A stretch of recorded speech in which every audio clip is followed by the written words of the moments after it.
ఓం గురుబ్రహ్మ గురుర్విష్ణు గురుర్దేవో మహేశ్వర గురు సాక్షాత్ పరబ్రహ్మ తస్మై శ్రీ గురువే నమః. ఓం నారాయణ సమారంభం శ్రీ శివానంద మధ్యమం రామానంద అవధిమహం వందే గురు పరంపరం యోగీశ్వరం ప్రణమామ్యహం. శ్రీ రామానంద మహామతం యోగాభ్యాసం సమారంభే మోక్ష సామ్రాజ్యదాయినీం. ఓం శ్రీ గురుభ్యో నమః. ఓం శ్రీ అంతర్ముఖానందాయ నమః.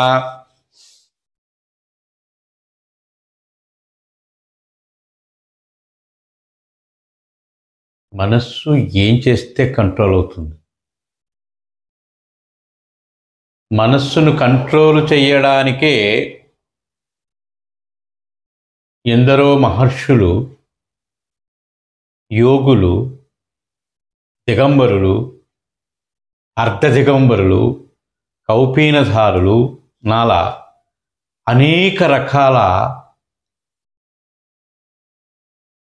బాటలో నడిచేటువంటి మహాత్ములు ఎందరో ఆ మనస్సును జయించడానికే తపస్సు, సాధన, యోగము, ధ్యానము, మంత్రము ఏదైనా.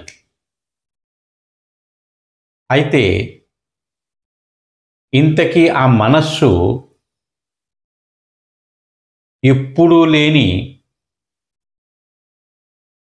తామరాకు మీద నీటి బిందు వచ్చి పడి అటు ఇటు గాలికి తిరిగి మరలా ఆ నీటిలో పడిపోయినట్లుగా మనస్సు అనేది నిజానికి లేనే లేదు.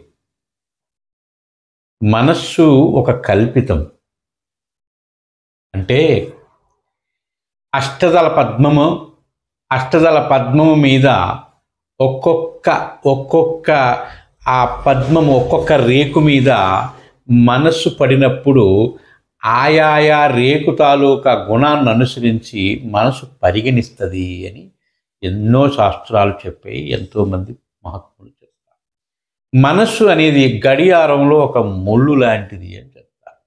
అది నిరంతరము ఆ గడియారంలో ఛార్జింగ్ ఉన్నంత వరకు, బ్యాటరీ ఉన్నంత వరకు ఆ మనసు టికు టకు ఆ ముళ్ళు కొట్టుకున్నట్లు ఈ శరీరంలో ప్రాణం ఉన్నంత కాలము మనస్సు అనేది ఒక భూతము లాంటిది గనక అది ఉంటూనే ఉంటుంది.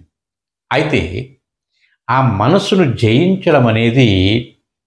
జయించడం కోసము మనోహి ద్వివిధం ప్రోక్తమని నిన్న చెప్పినట్లుగా మనసు రెండు విధాలుగా ఉన్నదని మహాత్ములు ఉపనిషత్తులు చెప్తున్నారు.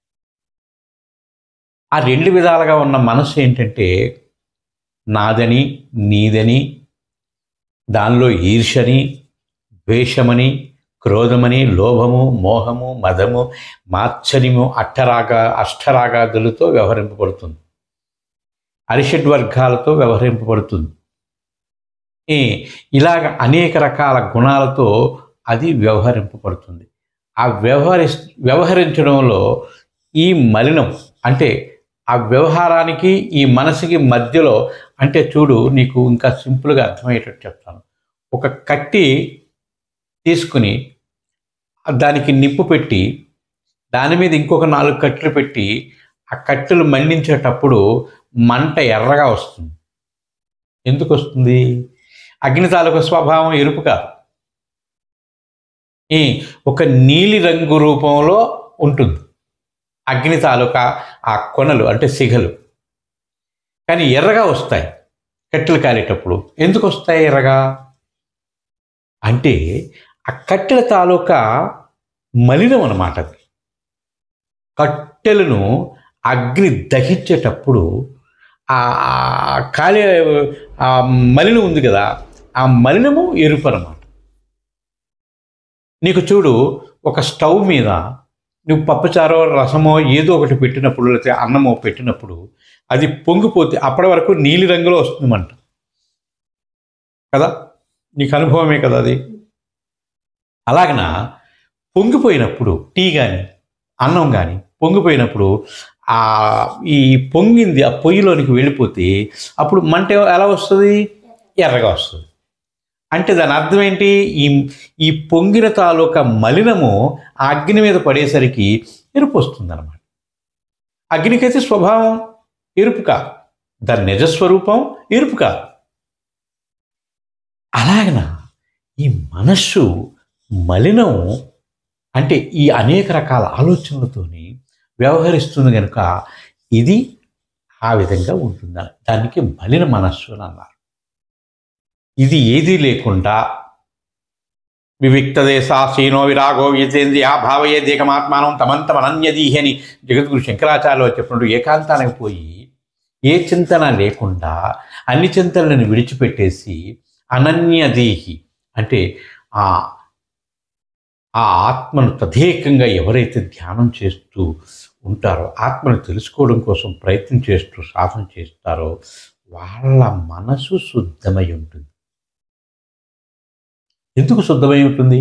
కోరిక రహితమై ఉంటుంది, గుణరహితమవుతుంది, శబ్దరహితమవుతుంది, మనోరహితమవుతుంది. అప్పుడు ఆ విధంగా కూర్చుని ఆహ్లాదకరమైనటువంటి ప్రదేశంలో కూర్చుని అంటే వివిక్త దేశాసీన అన్నారు, ఎవరు ఉండకూడదు అక్కడ. ఇప్పుడు నలుగురు వచ్చారనుకో, నలుగురు 4 ప్రశ్నలు వేస్తారు నాకు, అవునా? ఒక్కొక్క వాళ్ళ ప్రశ్నకి కంపల్సరీ సమాధానం చెప్పాలి. లేకపోతే వాళ్ళు బయటికి వెళ్ళి గురువుగారు నేను ఒక ప్రశ్న అడిగాను, పాపం మరి తెలుసో తెలీదో కానీ చెప్పలేదు, ఊరుకుండిపోయారు అంటారు, అవునా? చెబితే 10 మందికి చెప్పాలి.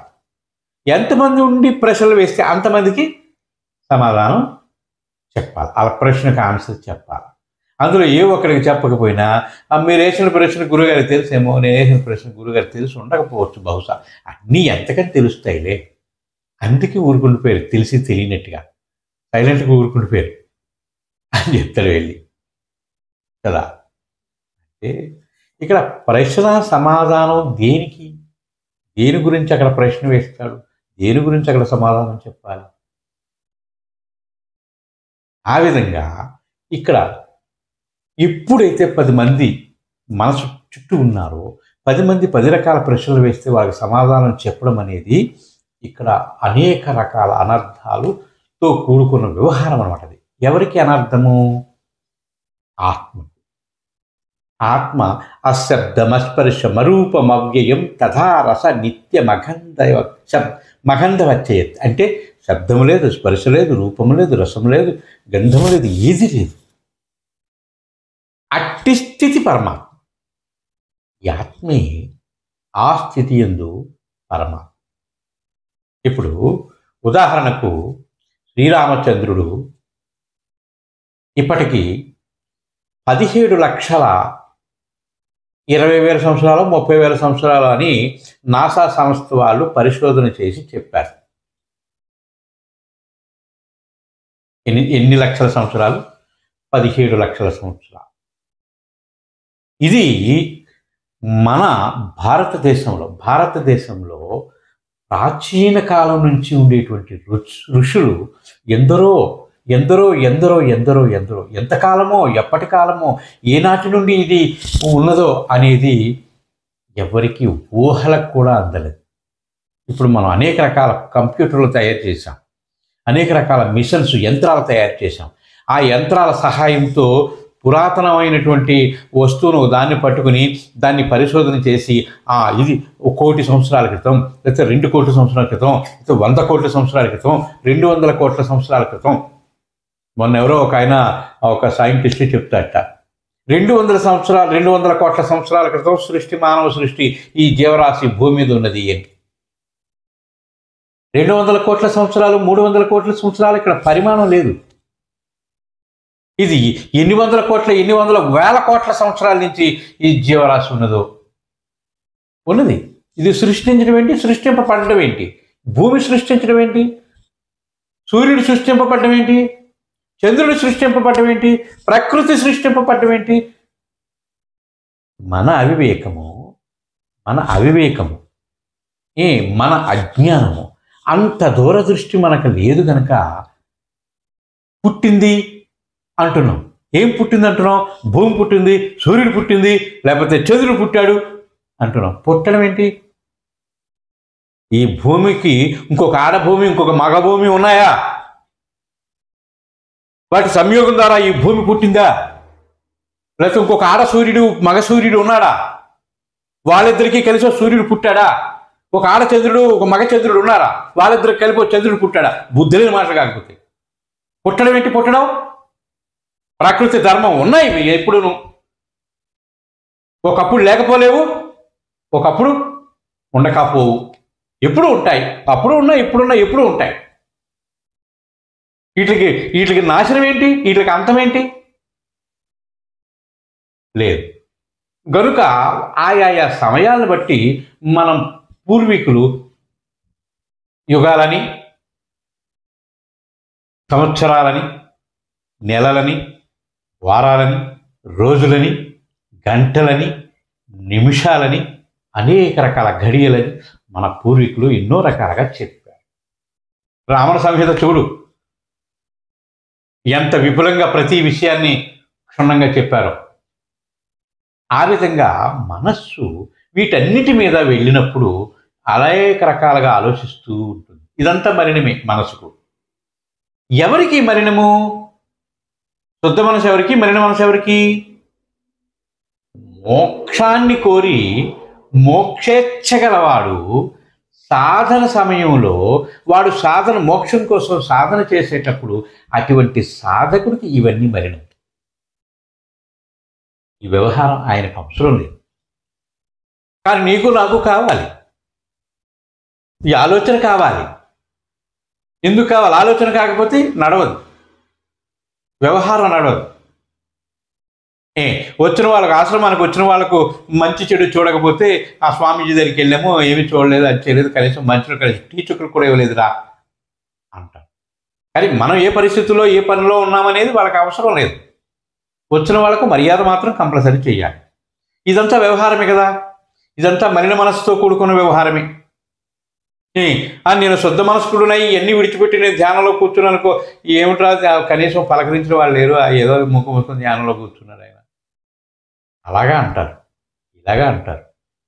ఏ రకంగానైనా సరే ఈ సమాజంలో ఇలాంటి ఉన్నప్పుడు ఇలాంటి వ్యవహారాలన్నీ ఉంటాయి. కాబట్టి మనసును జయించడం అంటే అంత సులభమైనటువంటి పని కాదమ్మా.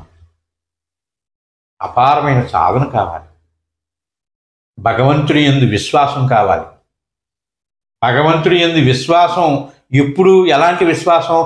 భగవంతుడు శబ్దస్పర్శ రూపరసగంధాదులకు అతీతుడు, నామ రూపాలకు అతీతుడు, ఒక విశ్వ చైతన్యమైనటువంటి ఒక శక్తి, అదే గాడ్, అదే పరమాత్మ. ఆ పరమాత్మ అధోముఖంగా ఉండి సకల చరాచర జీవరాశుల్ని సృష్టిస్తోంది, పుట్టిస్తుంది, పోషిస్తుంది, లయింపచేస్తుంది. గనుక ఆ పరమాత్మ అధోముఖంగా ఉండి వ్యవహారం చేస్తుంది. అదే పరమాత్మ అంతర్ముఖమైతే వ్యవహారరహితమై శబ్దశూన్యమై అన్నీ లయం చేసుకుని ఉంటుంది. కాబట్టి అలాంటి మనస్సును జయించాలి అంటే గురువుని ఆశ్రయించాలి, విద్య నేర్చుకోవాలి, చక్కగా కూర్చొని సాధన చేసుకోవాలి. అప్పుడు నీ మనసు నీ అదుపులో ఉంటుంది. మనసు లేదని అనుకున్నాం కదా, అది ఉన్నట్లుగా భావించినప్పటికీ కూడా ఆ రకంగా చేస్తేనే, నువ్వు నిశ్చలం అయితేనే అది నీ స్వాధీనంలో ఉంటుంది. అంతే. ఓం శ్రీ గురుభ్యో నమః.